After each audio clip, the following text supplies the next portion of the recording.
here at the Historic Mableton Community Garden, it's Sunday morning. We're having praise in the garden. And so myself, along with a few of my other gardeners, Farmer Jason, Farmer Ashley, and Farmer Renee in the background, and my daughter Simone, who's the camera, and my dog Panda, we're here at the garden trying to get this fall garden started. Just wanted to show you some things that's going on. This is our big garden here. I went through this last time, and we're going to leave the pepper plants in here that are still producing. And we have quite a few that are still producing. Have a purple bell pepper here. Still getting a lot of peppers from that. Still getting a lot of these peppers, red bell peppers, habaneros. The okra plants are going to come out. And what we're going to do with the okra plants are, we're going to pull these up and we're going to save the seeds. There's no need to buy seeds. I tell people that all the time. Because here are your seeds. Why would I go and buy okra seeds when I can open up this okra plant?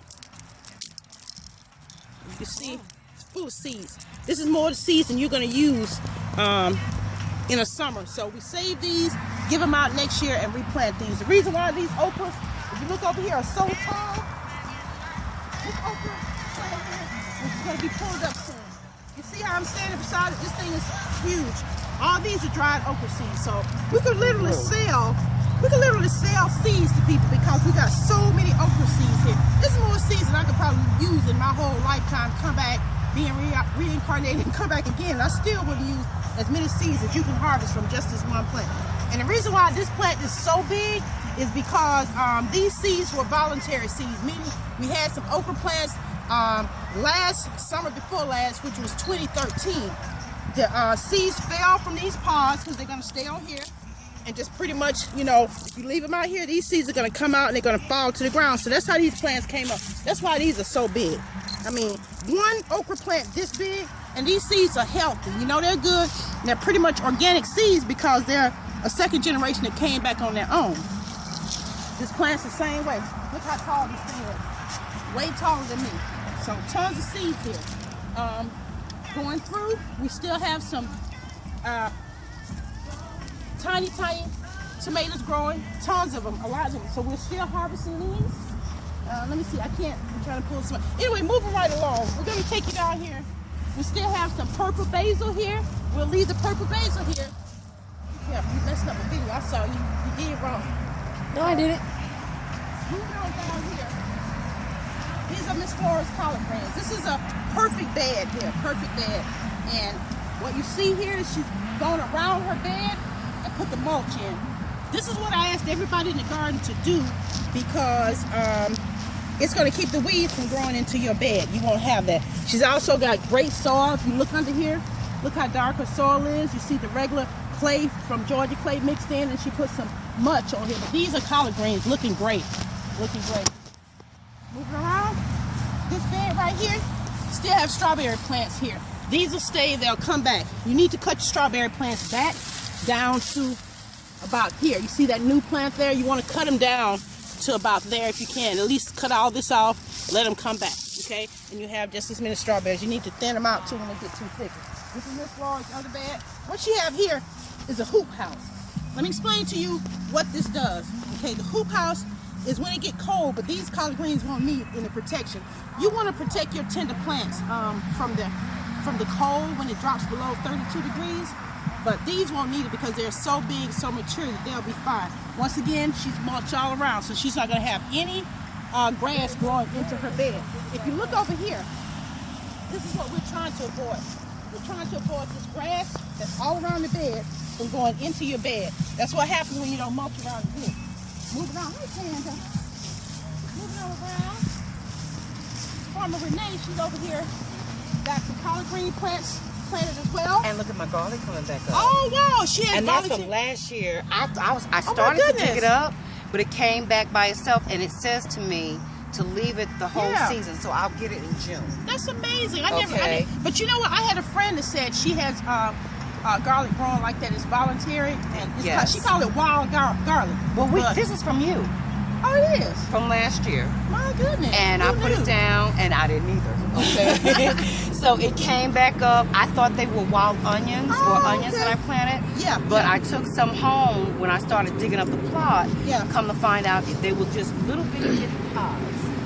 So I left it, and then when I came back after I put the collars down, And then of course this is spinach. Yeah, the spinach looks good. It's coming up real nice. Good. And I'm not going to take the peppers up because they're still producing. And then of course, I'm harvesting what I can. Still got lots of peppers.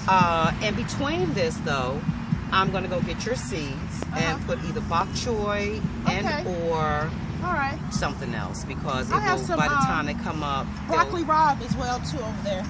Okay. You got any cauliflower? No, I didn't do cauliflower because I don't eat cauliflower. It's just a strange thing to me. Okay. I started to. But, and then there's a footprint footprint. God knows where, but it is what it is. Not mine. But yeah, so I'm excited because by what, November? Oh yeah. Mid-November. Yeah. We'll be eating. You and have Miss Flora's collards are just outstanding. I don't know if you guys have already one been there. collard green plant that something is eating. Yeah. What's that, Terry? That's going to be a worm of sort. A lot of times, if you can look around, his little behind will still be on there eating somewhere. You have to look under your leaves to make sure. I don't see him, so he may have gone on about his business. But just detergent and probably spray them midweek. All organic is detergent, so yeah. And I couldn't see it, and I noticed it's only one plant. Yeah, one plant. It's only one plant, so he may have eaten himself out, but I don't see anything under here because you'll see his little green behind just sitting down, just munching away. But I don't see him. But that's the only one he messed with, and that's the reason why we plant a lot of plants, just in case a little bit of damage is on that leaf right there. Check under the leaf, see if anything is under there. Jumped over to another one. He may have. And you know, here's so funny. I used to be afraid of bugs, but now I just pick them off and just pick them off. You learn to pick them off. Yeah. So we have some plots, and we want to try and get these plots. We want to try and get these plots cleaned out. We don't want them to stay like this. Take this stuff out because this is going to get bigger and bigger, and the bigger it gets, the harder it's going to get out of here. So you want to try and pull this stuff up. And I would plant something like a winter cover crop, rye or clover. Over here, this stuff right here, guess what this is? This is actually cilantro. So cilantro, it'll grow for a long time. Oh, I love cilantro. It'll grow for a long time, so I will leave this in here, but this plot needs to be cleaned out. Now, when you come out here, if you decide you want to garden with us, this is what you're going to get. It's your plot right here. That means I ain't cleaning this out for you. You're going to have to clean this out yourself. So you want a plot, this is what it looked like. All these plots here that look like this, these are plots that people rented summer 2014. That right there was one that nobody rented. This one right here, somebody started and gave up on this plot. I ain't calling none of my gardeners out, you know, but you know who you are. They kind of gave up on this one, so this one's going to need some attention. This is a sweet potato vine. So I'm assuming this, I don't know if this is a real sweet potato vine or that wild sweet potato vine. I'm going to look under here and see. I'm going to see if I see a sweet potato. I can't tell. Oh yeah, I see a sweet potato. Come here, camera lady. This is a real sweet potato. See it right there? Yep. So, all right. You gonna get it? This is the plot I started last week. Nothing is going on here yet. I guess I need to come in here. It's pretty dry. So I need to come in here and do some work. These are the tomatillos from last week. And I left them out here. I forgot to bring them in. So can't use those. This back here, I wanted to show you Stephen's plot. He's a new gardener. You can't tell him nothing, so he planted watermelons late in the season. You know who you are, Stephen. So that's a little baby watermelon. It's too late in the season for these summer things, so they're not going to do anything. I like what he did here. In order for him to be able to get in here, I guess he put this in here to walk across. But he has some great raspberry and blackberry bushes that are growing up. These will come back next year. So he can leave these here. Everything else is going to have to be cleaned out and started over again. But these will come back, the raspberries and the blackberries. And I told him to try and do it upright instead of letting it go down because it's called space saving. When you go upright, look how much stuff you can have by going up. If he had just left these plants the way they were, they would have covered this whole garden. It would have just been covered up. So by him going up, when you have something that's a vine, you can save some space because this is just a 4x8 plot. So there's only so much you're going to get in here. So I like the way he did this. This is a good idea. And this is just a makeshift thing he did himself with string and some aluminum. All right? And that's a good look at our garden.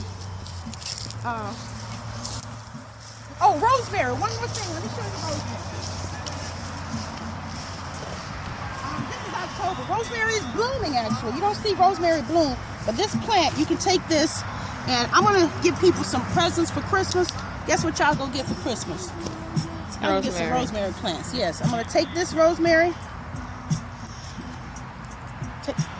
save this, and I dry this out, put it in a jar, use it on my chicken and soups. I love rosemary baked chicken leg quarters.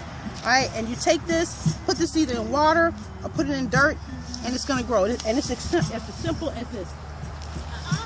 You can put that in there. Make sure it gets water, and you're gonna have a new rosemary plant.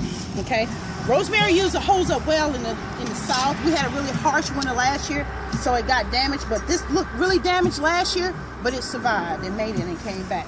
So rosemary is very versatile. We have some mint here still growing. Look how big this mint is. I showed you this on the last video. Mint is gonna die back, and it will come back again in the spring. But mint will take over garden. And look, this will eventually, it's already out to about here. This mint will fill up this whole thing if you don't get it cleaned out. And also we have just wanted to show you the lettuce. Lettuce growing in this bed. And lettuce, you need to harvest it. So when you start harvesting your lettuce, I want you to start at the bottom here. Start at the bottom, and you're gonna pick your leaves from the bottom and let this plant continue to grow, okay? Pull it and let the plant keep growing. So start pulling all the lettuce plants here. These are ready to eat. Look.